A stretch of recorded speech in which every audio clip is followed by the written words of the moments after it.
This story begins with the Moss family. Their unique quality was that all the men in the family were exceptionally handsome. The Moss family's eldest son is Okis, who is quite famous on social media, boasting millions of followers due to his handsome appearance. Thousands of girls are infatuated with him, and he is known as the love guru, helping people with their dating lives. College students constantly seek his love advice. Okis's dad, Parker, is also known as the heartbreaker. He dated 1,200 girls in his youth until he met Jessica. Parker fell in love with Jessica, who was distinguishable by her small mustache. The film's hero is the Moss family's youngest son, Kulin. He is the most attractive of them all. He was so handsome that whenever he left the house for groceries, a long line of girls would form behind him. Everyone was instantly drawn to his charm. Some girls even suffered nosebleeds, and others would act frantically. Kulin's family had accepted their extraordinary beauty as a divine gift, but Kulin disliked the attention. Every girl desired him only for his handsomeness. Kulin, however, had never liked any girl. He wanted a life partner who would love him for his personality, not his looks. Kulin spent most of his time at home, being homeschooled, and was quite intelligent. However, his parents and Okis were concerned because Kulin had no friends. They feared he might spend his entire life alone. Kulin only spoke to his fish. His mother and brother monitored him with a camera. His mother decided they needed to get him out of the house by any means. Okis tried his best, showing Kulin photos of many girls, but Kulin insisted, "These girls are not my type. I want a girl who loves me for my personality, not my face." When all other methods failed,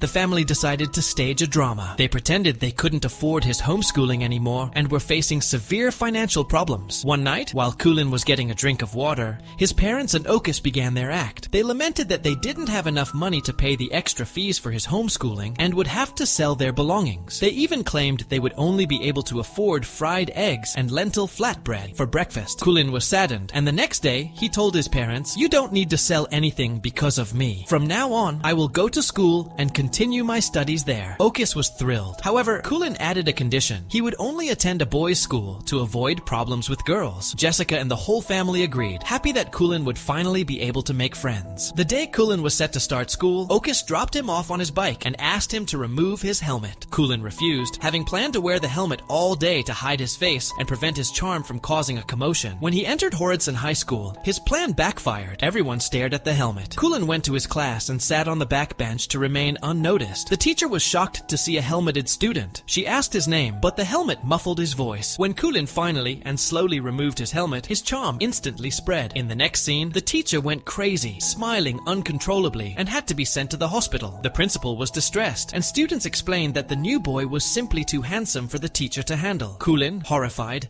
tried to flee but was tripped by a boy named Sidi, the leader of the school's bully group. Sidi took Kulin to the storeroom. Kulin woke up to find himself surrounded by Sidi and his two teammates, Erno and Dicky, who called themselves the Superhero Team, 3 Tak. Their motto was to never miss a fight. Sidi explained that they caught him because they needed him to deliver a message to Amanda, the model guild of BBM School. Every year, they send an invitation for their school prom, but they are always refused. Sidi had failed to get permission for 3 years, and now he wanted Kulin to take the prom proposal to Amanda, as she only accepts proposals from handsome boys' schools. Prom is the annual dance party held at the end of the high school year. Also present was a kind boy named Kibo, who was regularly bullied by Sidi. Sidi ordered Kibo to help Kulin complete the assignment, threatening to damage Kulin's helmet if he failed, which he then did anyway. Kulin decided to complain to the principal, but the principal took Sidi's side, revealing Sidi was his youngest son, who had wasted 3 years on the prom. The principal threatened to fail Kulin for the year if he did not complete the task for his son. That evening, Kibo and Kulin sat outside school. Kibo shared a cold drink and convinced Kulin they had to complete Sidi's task to pass the year. Kulin agreed and realized Kibo was a good person, becoming his very first friend. The next day, they went to Brain Beauty Manor, BBM School, a girls' school. The girls, detecting the scent of a boy, gathered outside. They assumed the helmet meant Kulin was ugly and demanded he remove it, stating, "Ugly boys are not allowed in our school." Kulin slowly took off his helmet, and his charm instantly created a charm blast. Soon, a TV news report confirmed that girls had gone crazy due to Kulin's charm, experiencing nosebleeds and acting like lunatics. Kulin was now known as too handsome to handle.